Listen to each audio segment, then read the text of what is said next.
I address the chief of Jamaat Nusrat al-Islam wal-Muslimin, JNIM. My name is Claude David Convasseur. I'm an American businessman and a licensed lawyer for the last 30 years in the United States. I've been living mainly in Ghana since 2014 and in Mali for longer than a year. I have no connection to the American government.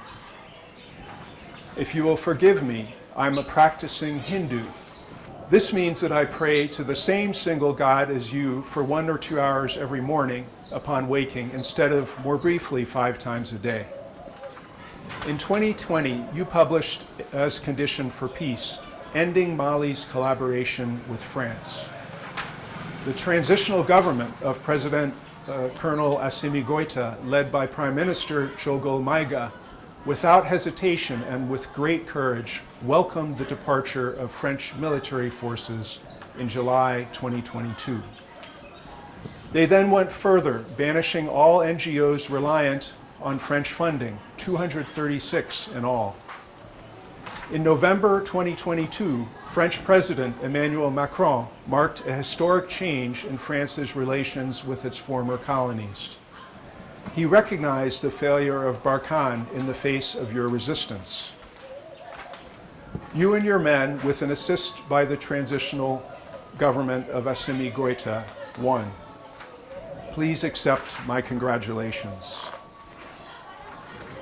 On December 27th, 2022, in a formal meeting in the big conference hall of the Ministry of Defense, Defense Minister Sadio Camara of Mali told me he is open to negotiations with terrorist organizations. This is a point I have been pushing for since my first stay in Mali a year and a half ago. The time has come now to end hostilities and reach a peace in Mali, Burkina Faso, and other parts of West Africa that your terrorism has threatened. I'm well qualified and prepared to assist peace discussions and disarmament. I understand that the path may first include more military action against enemies JNIM has in common with those governments. President Macron graciously left 3,000 French troops in Niger for a limited time for just such a campaign. There is no better military commander, no one who has broader experience, who understands the battlefield, and who has demonstrated a pattern of success than you. By the same token, I would be happy to meet representatives of Islamic State, Daesh, to discuss their demands and peace, provided they will not hold me captive.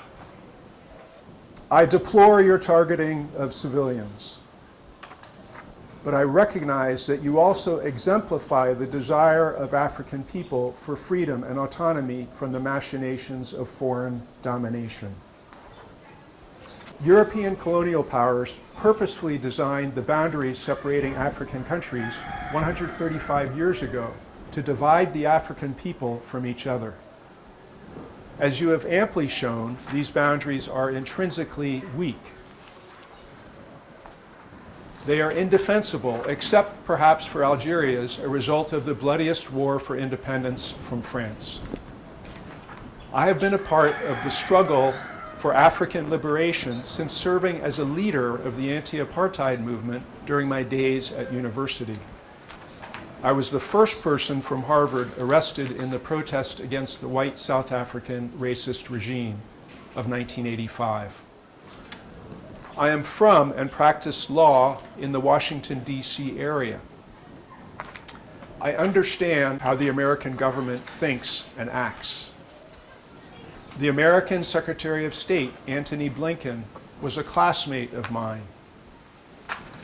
To overcome your political bottleneck and trying to follow the wisdom of Kwame Nkrumah and other African leaders, I thought of creating a new country, United Africa. It might include an administration of the North, Azawad, resting on an equal footing with Mali and the other founding states, or an emirate. Algeria and the rest of the Maghreb would be welcome to join. Remember, though, that many people, including the Sorai and many Dogons, Fulani, and Tuaregs, have shown that they will not accept dictate by jihadists. The Bellas, Imgad, Tuareg, and all Malians deserve fair treatment in any settlement. You have compromised before, so I know you are aware that not everyone gets everything he wants to achieve peace and its benefits. As you know, standing up for yourself sometimes comes at a cost. Let me tell you a few things about my own independence. I speak the truth about the misdeeds of the US government and others in Africa when they occur. For instance, I exposed the American CIA's murders of former Ghanaian presidents Jerry John Rawlings and John Evans Atta Mills. I identified UN Secretary General Antonio Guterres as a racist.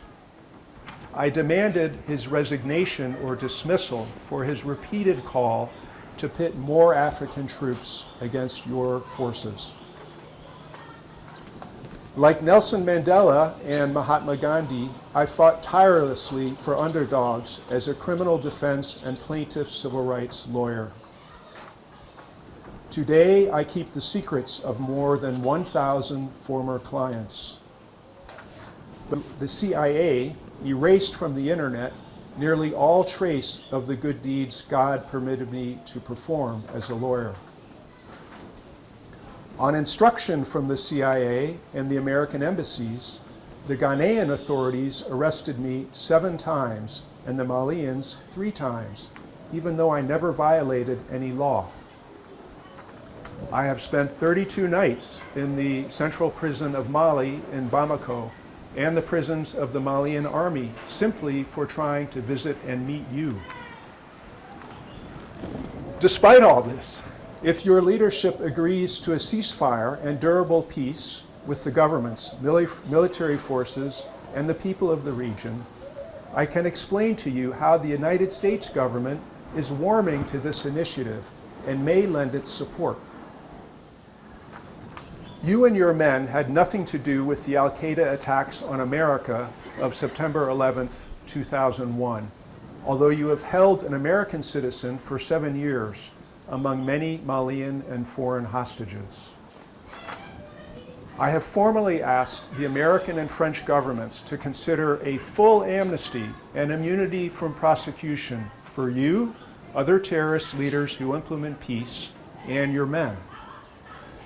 That is the only way to build peace and restore harmony. I cannot seek any remedy for Jenin beyond West Africa. I will not ask for any ransom payments on your behalf.